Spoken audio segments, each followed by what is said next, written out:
Hello అందరికి welcome back to Dolly dumplings. ఇవాల్టి video వచ్చేసి లింగాపూర్ కోడి చికెన్ వేపుడిని ఎలా చేసుకోవాలో ప్రాసెస్ చూసేద్దామండి. ఈ లింగాపూర్ కోడి చికెన్ చాలా టేస్టీగా ఉంటుంది. మనం రెగ్యులర్గా తినే చికెన్ కన్నా కానీ చాలా బాగుంటుంది.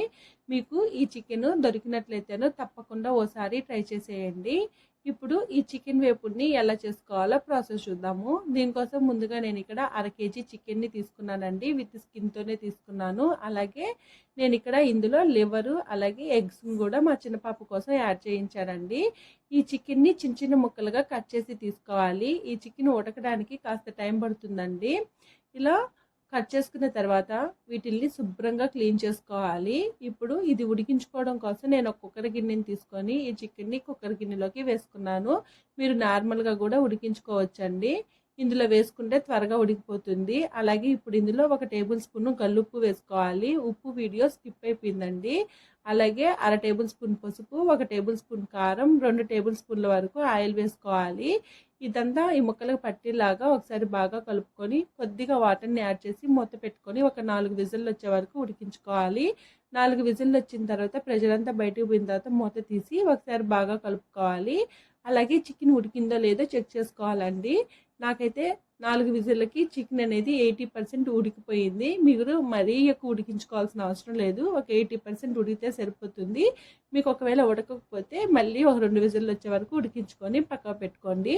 ఇప్పుడు ఈ చికెన్ వేపుల్లో వేసుకునే మసాలాని ప్రిపేర్ చేసుకోవడం కోసం స్టవ్ ఆన్ చేసుకొని 2 యాలకులు, 3 లవంగాలు, 1 దాల్చిన చెక్కని తుంచి వేసుకోవాలి. ఇందులోనే 1 బిర్యానీ ఆకుని తుంచి వేసుకోవాలి. 2 టేబుల్ స్పూన్లు ధనియాలు, 1/2 టేబుల్ స్పూన్ మిరియాలు, 1/2 టేబుల్ స్పూన్ జీలకర్ర వేసుకొని మంటని మీడియం టు లో ఫ్లేమ్లోకి అడ్జస్ట్ చేసుకుంటూ ఈ మసాలా దినుసుల్ని కలర్ చేంజ్ అయ్యే వరకు వేయించుకోవాలి. ఇలా వేయించుకొని పక్కకు పెట్టుకోవాలి. ఇప్పుడు ఇదే స్టవ్ మీద మరో కడాయిని పెట్టుకొని ఇందులో 3 టేబుల్ స్పూన్లు ఆయిల్ వేసుకోవాలి. ఆయిల్ మరీ ఎక్కువ వేసేయద్దండి. ఇప్పుడు ఇందులో 3 పచ్చిమిర్చిని కట్ చేసి వేసుకోవాలి. ఇందులోనే ఒక పెద్ద సైజు ఆనియన్ని సన్నగా పొడవుగా కట్ చేసి వేసుకొని 2 రెమ్మల కరివేపాకును కూడా వేసుకొని మంటని మీడియం ఫ్లేమ్లో ఉంచి ఈ ఆనియన్స్ కలర్ చేంజ్ అయ్యే వరకు వేయించుకోవాలి. ఆనియన్స్ వేగేలాగా మనం ముందుగా వేయించి పెట్టుకున్న మసాలా దినుసుల్ని కాస్త బరక ఉండేలాగా మిక్సీ పట్టుకొని పక్కకు పెట్టుకోవాలి. చూడండి, ఇక్కడ ఆనియన్స్ కూడా వేగిపోయాయి. ఇప్పుడు ఇందులో 1 టేబుల్ స్పూను ఫ్రెష్గా దంచుకున్న అల్లం వెల్లుల్లి పేస్ట్ని వేసుకొని అల్లం వెల్లుల్లి పేస్ట్లోంచి పచ్చివాసన పోయి లైట్గా కలర్ చేంజ్ అయ్యే వరకు వేయించుకోవాలి. ఇప్పుడు అల్లం వెల్లుల్లి పేస్ట్ వేగిన తర్వాత ఇప్పుడు ఇందులో 1 మీడియం సైజు టమోటాని చిన్న చిన్న ముక్కలుగా కట్ చేసి వేసుకోవాలి. నేను ఇక్కడ రైస్లోకి చేస్తున్నానండి. దానికోసమే టమోటాని యాడ్ చేశాను. మీరు సైడ్ డిష్గా తినాలనుకుంటే ఈ టమోటాని స్కిప్ చేసేయచ్చు. ఇప్పుడు ఈ టమోటాని మెత్తగా మగ్గే వరకు మధ్యలో కలుపుతూ వేయించుకోవాలి. అలాగే ఇందులో 1/2 టేబుల్ స్పూన్ వరకు సాల్ట్ వేసుకోవాలి. సాల్ట్ని మరీ ఎక్కువ వేసేయద్దండి. మనం చికెన్లో ముందుగా సాల్ట్ని వేస్తున్నాము. ఇప్పుడు ఇందులో 1/2 టేబుల్ స్పూను పసుపు, 1 టేబుల్ స్పూన్ ధనియాల పొడి వేసుకొని కాస్త ఫ్రై అయిన తర్వాత 1 టేబుల్ స్పూన్ కారాన్ని వేసుకోవాలి. ఇందులో కారం కాస్త ఎక్కువ ఉంటేనే టేస్ట్ బాగుంటుందండి.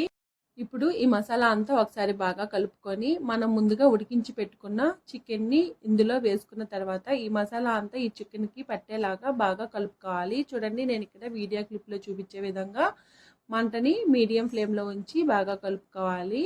ఇలా కలుపుకున్న తర్వాత మూత పెట్టుకొని మంటని మీడియం టు లో ఫ్లేమ్లోకి అడ్జస్ట్ చేసుకుంటూ మూత తీసుకుంటూ ఈ చికెన్లో ఉండే వాటర్ అంతా ఆవిరైపోయే వరకు మధ్యలో కలుపుతూ ఉడికించుకోవాలండి. ఇప్పుడు ఇందులో 1/2 టేబుల్ స్పూన్ గరం మసాలా అలాగే మనం ముందుగా వేయించి పొడిగొట్టు పెట్టుకున్న మసాలా పౌడర్ను కూడా 1.5 టేబుల్ స్పూన్ వరకు యాడ్ చేసుకోవాలి.